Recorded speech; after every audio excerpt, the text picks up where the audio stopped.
Hello my dear friends, welcome to my video. Definitely you need a lift for your house. That's why you have come to that video by searching on internet. So this is a very basic hydraulic lift. So let me tell you some of the important points about that lift.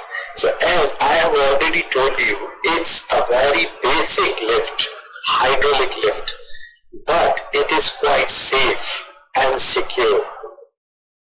And we use 2 HP motor for that lift. And we always have a kind of backup with this lift in case of power failure or power cut.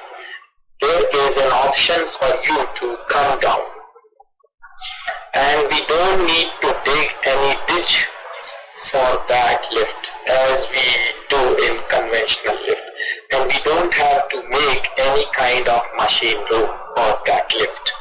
And the mechanism of hydraulic lift is very simple and very safe and very economical. You may come to know about hydraulic lift by searching on internet.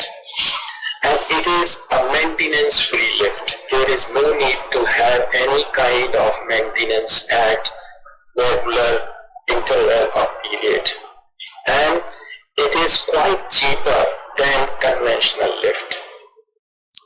And the consumption of electricity is quite less. And we are in North India, means we have a manufacturing unit in North India. So there is a point for those who live in South India. Please don't contact us for installation in South India because we are not working for South India right now. So thanks for watching that video. Thank you.